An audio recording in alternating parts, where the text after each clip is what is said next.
আমরা দ্বিতীয়ত দেখতে পাচ্ছি তারা বিচার প্রক্রিয়ায় হস্তক্ষেপ করলো।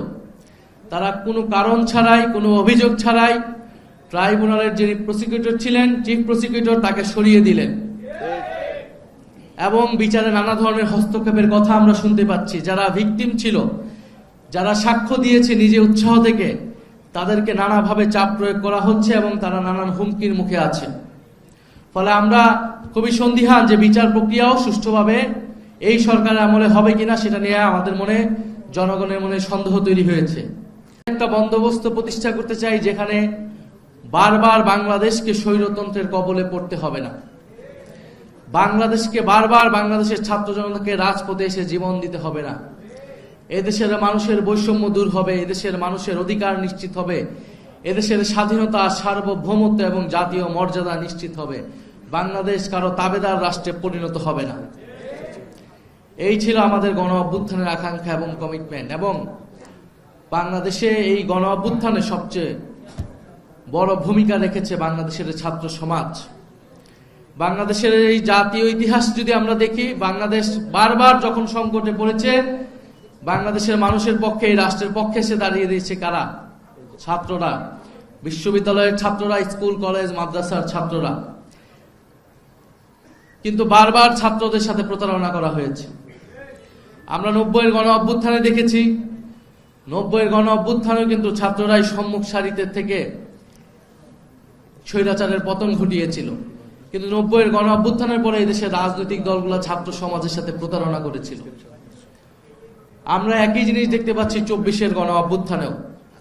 24-এর গণ অভ্যুত্থান করেছে ছাত্ররা, জীবন দিয়েছে সাধারণ মানুষ, কিন্তু তার ফল ভোগ করছে এখন নানান রাজনৈতিক শক্তিরা।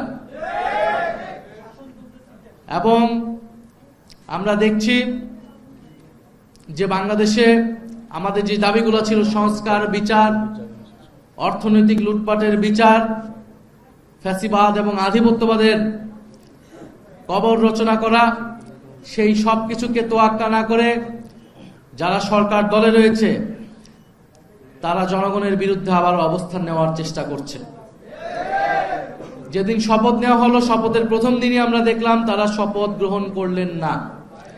সংস্কার পরিষদের সদস্য হিসেবে তারা শপথ গ্রহণ না করে গণভোটে, গণরায়ের বিরুদ্ধে অবস্থান নিল।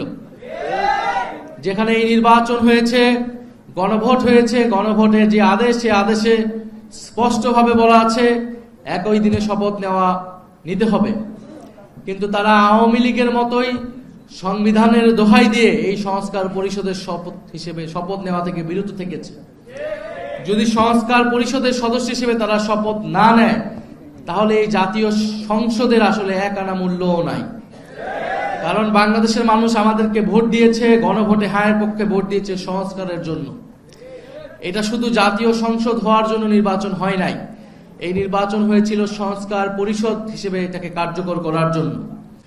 তৃতীয়ত আমরা দেখছি, আপনারা দেখেছেন যে বাংলাদেশ ব্যাংকের গভর্নরকে কিভাবে নির্লজ্জভাবে মব তৈরি করে অগণতান্ত্রিকভাবে বাংলাদেশ ব্যাংক থেকে সরিয়ে দিয়ে একজন ঋণখেলাপি, একজন ব্যবসায়ীকে বাংলাদেশ ব্যাংকের গভর্নর হিসেবে নির্লজ্জভাবে বসানো হয়েছে। বাংলাদেশে বিগত সময়ে প্রায় 30 লাখ কোটি টাকা লুটপাট করা হয়েছে, বিদেশে পাচার করা হয়েছে। এই গণ অভ্যুত্থানের পরে অন্তর্বর্তী সরকার নানান ব্যর্থতা এবং সীমাবদ্ধতা সহ এই অন্তর্বর্তী সরকারের গভর্নর চেষ্টা করে যাচ্ছিল সেই লুটপাটের টাকাগুলোকে ফেরত আনার এবং এই লুটপাটের টাকার সাথে যারা জড়িত, এই লুটপাটের সাথে আওয়ামী লীগের ফ্যাসিস্টের সাথে যারা ব্যবসায়ী এবং আমলা রয়েছে তাদেরকে বিচারের আওতায় আনা।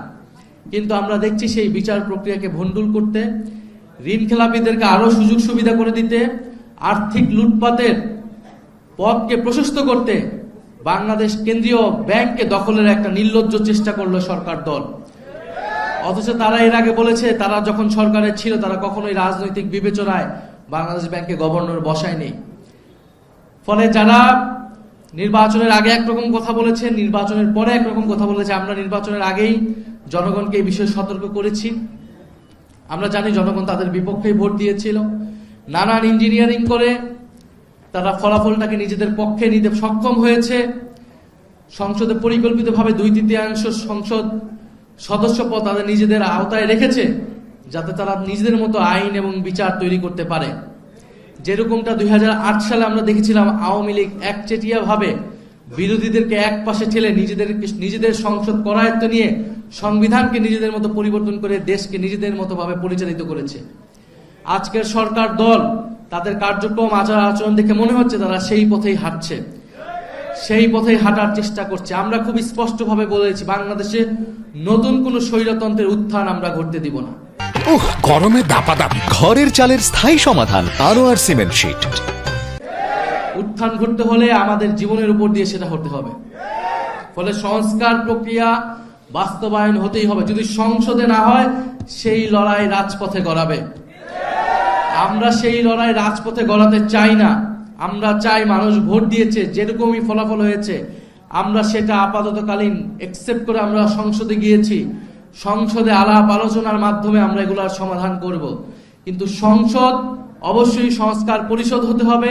যদি সংসদ সংস্কার পরিষদ না হয়, সংসদে যদি কথা বলার জায়গা না থাকে, তাহলে সেই লড়াই রাজপথে গড়াবে। আমরা রাজপথের প্রস্তুতি আমরা নিচ্ছি ইনশাআল্লাহ।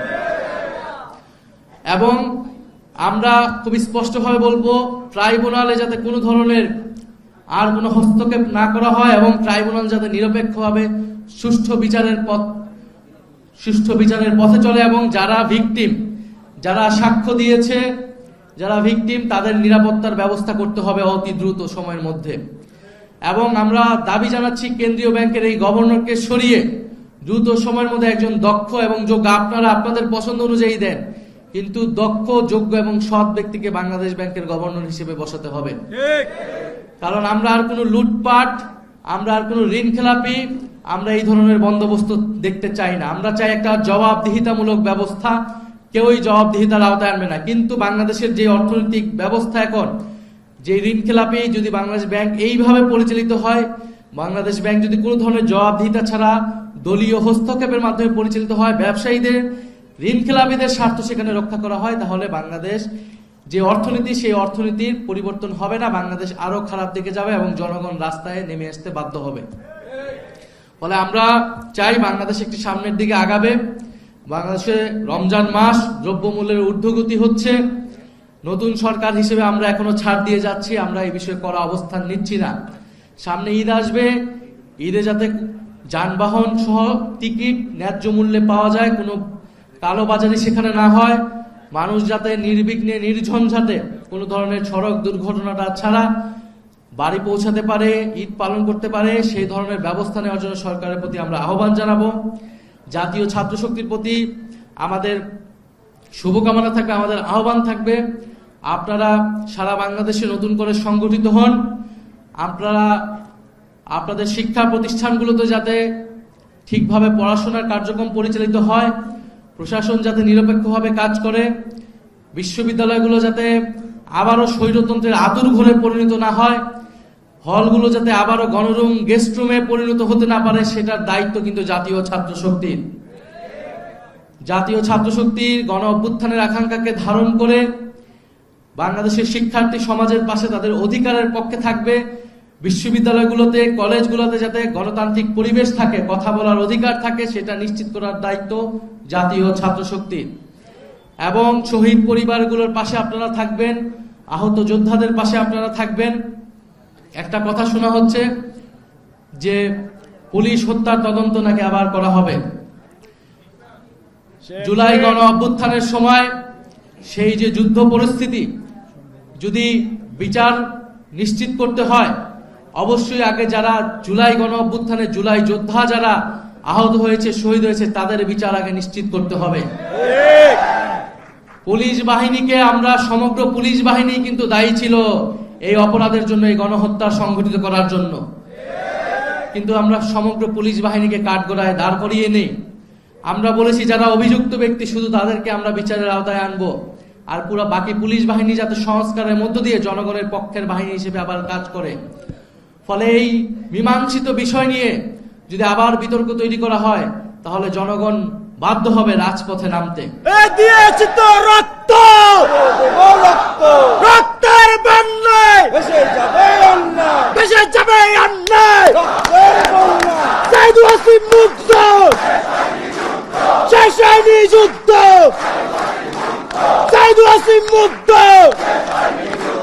লড়াই লড়াই লড়াই চাই সেই লড়াইয়ে জিততে হবে। প্রিয় বন্ধুগণ, আমরা আবারও শীঘ্রই সারা দেশে যাব জাতীয় নাগরিক পার্টি এনসিপির পক্ষ থেকে। আমরা সকল শিক্ষার্থীদের সাথে কথা বলবো, কারণ আমরা মনে করি এনসিপির জার্নিটাই হয়েছে ছাত্র আন্দোলনের মধ্য দিয়েই। ছাত্ররাই হচ্ছে আমাদের এই আন্দোলনের মূল চালিকা শক্তি। জাতীয় নাগরিক পার্টির এনসিপিরও মূল চালিকা শক্তি হচ্ছে ছাত্ররা এবং জাতীয় ছাত্র শক্তি। ফলে জাতীয় ছাত্র শক্তির সাথে জাতীয় নাগরিক পার্টি এনসিপি আমরা একত্রে আমাদের উপর যে অর্পিত দায়িত্ব দেশের জনগণ দিয়েছে, সেই দায়িত্ব আমরা মেনে সামনের দিকে আগাবো।